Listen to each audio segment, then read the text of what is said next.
అవినీతి సొమ్ములతో పుట్టిన వక్రాక్షి, అనైతిక సాక్షి, అబద్ధాలకు brand ambassador. అబద్ధాలతోనే బతుకుతోంది. నిత్యం అబద్ధాలు, కట్టుకథలు, కాకి లెక్కలతో రాయడానికి కూడా ఇంగితం ఉండాలి. రాజకీయ ప్రయోజనాల కోసం అవినీతి సొమ్ముతో 1246 కోట్ల విలువైన మీడియా సామ్రాజ్యం స్థాపించి గిట్టని ప్రభుత్వం రాజకీయ పక్షంపై విషపు రాతలు రాస్తున్నారు. సొంత మీడియా ద్వారా వక్రీకరణ కథనాలు రాయడానికి 2 పేజీలు కేటాయిస్తూ నిరాధార ఆరోపణలతో కథనాలు రాస్తున్నారు.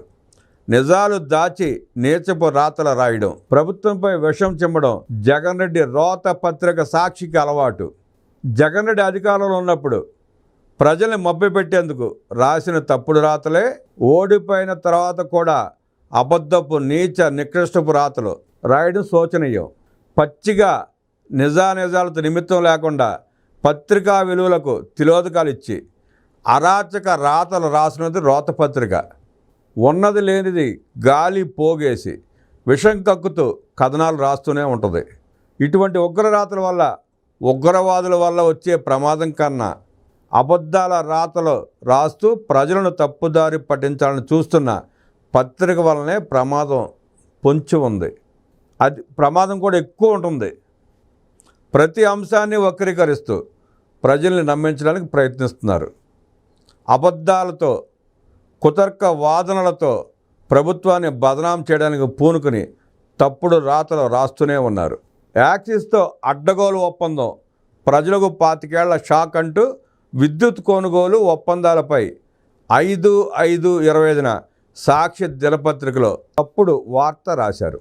కేంద్ర ప్రభుత్వ సంస్థ సెకీతో 7,000 మెగావాట్ల విద్యుత్ ఒప్పందాన్ని కారు చౌకగా యూనిట్ ₹2.49కే అందించేలా ఒప్పందం కుదుర్చుకోవడం ద్వారా మాజీ సీఎం జగన్ రెడ్డి 1,00,000 కోట్లకు పైగా ఆదా చేస్తే అభినందించాల్సింది పోయి కుంభకోణంగా వర్ణించిన కూటమి ప్రభుత్వం ఇప్పుడు యూనిట్ ఏకంగా ₹4.60 చొప్పున కొనుగోలుకు సిద్ధమైందని దేశ విద్యుత్ రంగ చరిత్రలో కనీ విని ఎరగని స్కామ్ అంటూ దొంగ సాక్షి తప్పుడు రాతలు రాసింది.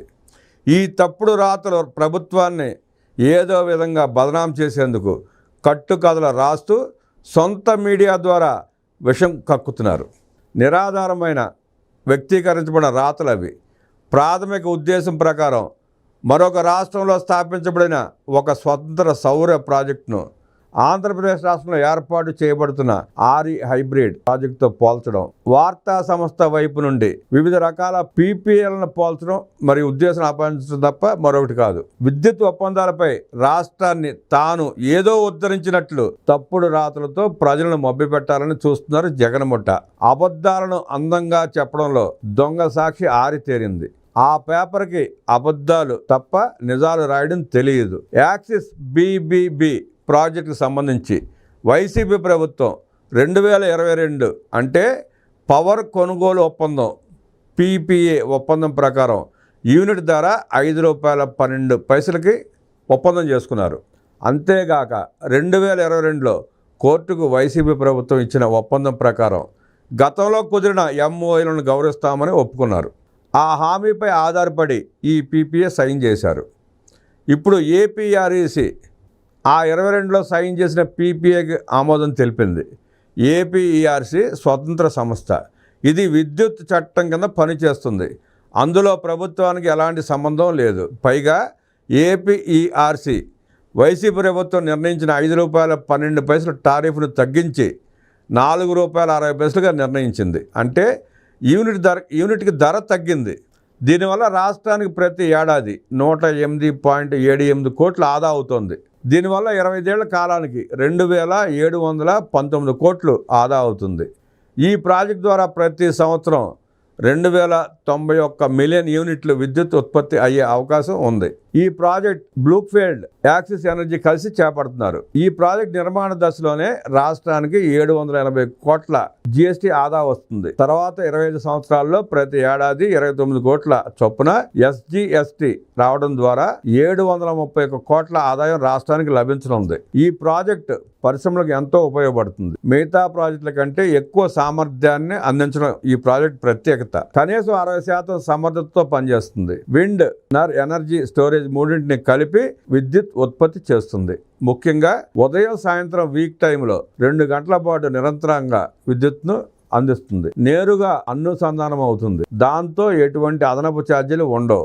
ఇంకా ప్రత్యేకంగా 120 కోట్లు వెచ్చించి ఒక ట్రాన్స్మిషన్ నెట్వర్క్ కూడా నిర్మించబోతున్నారు. వైసీపీ పాలనలో రాష్ట్రం చీకటి రాజ్యంగా మారితే కూటమి ప్రభుత్వం అధికారంలోకి వచ్చిన నాటి నుంచి ఇంధన రంగంలో పెట్టుబడులు తీసుకువస్తూ విద్యుత్ రంగంలో వెలుగులు నింపుతోంది. వైసీపీ చేసే విమర్శలు వాళ్ళ రాజకీయ ప్రయోజనాల కోసం కాగా, కూటమి ప్రభుత్వం మాత్రం ప్రతి అడుగు రాష్ట్ర భవిష్యత్తు కోసమే పనిచేస్తోంది. కూటమి ప్రభుత్వం చంద్రబాబు నాయుడు గారు ముఖ్యమంత్రిగా ప్రమాణ స్వీకారం చేసిన దగ్గర నుంచి చూస్తూనే ఉన్నాం. అనేక పరిశ్రమలు, పెట్టుబడులు వరదలా వెల్లువెత్తున్నాయి. అదే జగన్మోహన్ రెడ్డి గతంలో చేసుకున్న PPAకి, విద్యుత్ కొనుగోలుకి అమెరికా ప్రభుత్వం కూడా కేసు పెట్టింది ఆయన మీద. 1750 కోట్ల లంచం జగన్ రెడ్డికి ముట్టినట్టు, జగన్ రెడ్డి లంచం తీసుకున్నట్టు అమెరికా కోర్టు ఆధారాలతో సహా కేసు వేసింది. ఆంధ్రప్రదేశ్లో భారతదేశంలో ఉన్న కేసులు చాలక అమెరికాలో కూడా కేసు పెట్టించుకున్న గనుడు జగన్మోహన్ రెడ్డి. ఆ జగన్మోహన్ రెడ్డి చెంచాలు, ఆ జగన్మోహన్ రెడ్డి నీలి పత్రికలు, మీడియా ప్రభుత్వాన్ని విమర్శించడం, ప్రతిదాన్ని తప్పుపట్టడం, వాళ్ళు చేసిన పాపపు నికృష్ట పనుల్ని కూటమి ప్రభుత్వానికి అంటగట్టే ప్రయత్నం చేయటం దుర్మార్గం, దారుణం. లిక్కర్ స్కామ్ చూసాం. ఇవాళ రేపా ఎల్లుండా జగన్ రెడ్డి తలుముకు వస్తుంది సమయం. ఈడీ ఎప్పుడు అరెస్ట్ చేసినా ఆశ్చర్యపోవాల్సిన పని లేదు.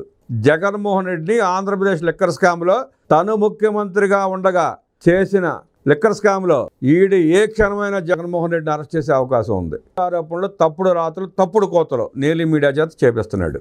అమరావతి నవ్యాంధ్ర రాజధాని, ప్రజల కలల రాజధాని అమరావతి. ఇందుకే చంద్రబాబు నాయుడు గారు పదే అమరావతి సెల్ఫ్ ఫైనాన్సింగ్ ప్రాజెక్ట్ అనేది హైదరాబాద్ కోకాపేటలో ఎకరం 100 కోట్లకు అమ్మారు. ఇప్పుడు సరైన మౌలిక సదుపాయాలు లేని హైదరాబాద్ శివార్లో కూడా ఎకరం 10 నుంచి 15 కోట్ల రేటు పలుకుతూ ఉంది. అలాంటిది ప్రభుత్వం 50,000, 60,000 కోట్ల ఖర్చు చేసి మోడర్న్ ఇన్ఫ్రాస్ట్రక్చర్తో గ్రీనరీ మరియు వాటర్ బాడీస్కి 30% ల్యాండ్ వదిలేసి గ్రీన్ అండ్ బ్లూ కాన్సెప్ట్తో అంతర్జాతీయ ప్రమాణాలతో లైవబుల్ సిటీగా అభివృద్ధి చేస్తున్న అమరావతి కోర్ గవర్నమెంట్ కాంప్లెక్స్కి చుట్టూ 7-8 కిలోమీటర్ల లోపు దూరంలో అభివృద్ధి చేసిన భూమి ఎకరం 20 కోట్లకు అమ్మటం పెద్ద కష్టం కాదు. కాకపోతే ఒకేసారి 4,000 ఎకరాలు అమ్మటం సాధ్యం కాదు.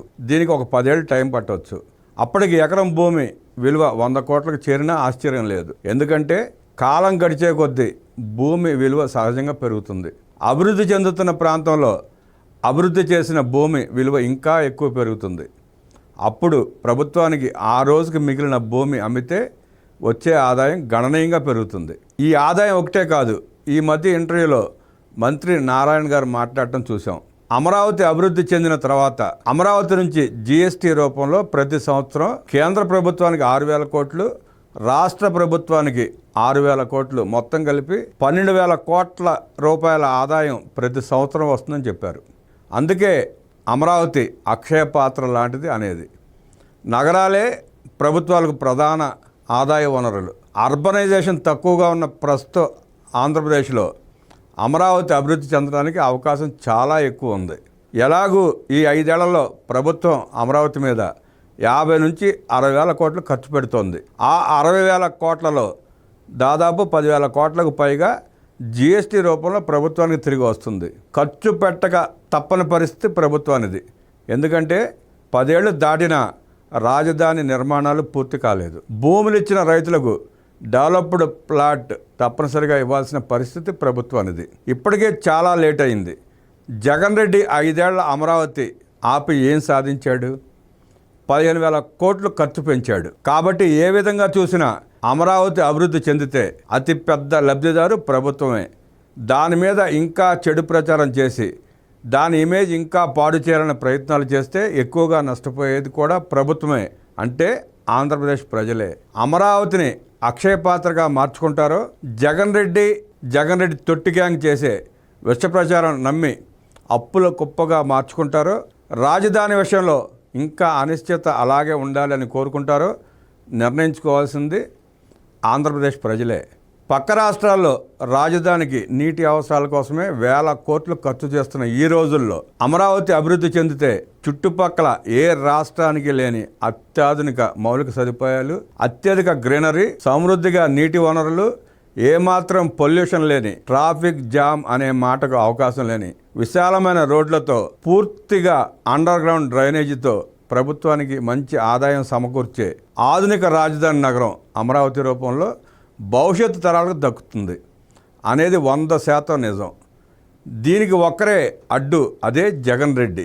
అందుకని అమరావతి మీద విషం చింపే వైఎస్ఆర్ కాంగ్రెస్ పార్టీ నాయకుల మాటలు కానీ, జగన్ రెడ్డి దండుపేళ్లం బ్యాచ్ మాటలు కానీ నమ్మాల్సిన అవసరం లేదు. అమరావతి అజరామము. అమరావతి ఆంధ్రప్రదేశ్ అన్ని జిల్లాల అప్పులు తీర్చగల ఏకైక రాజధాని.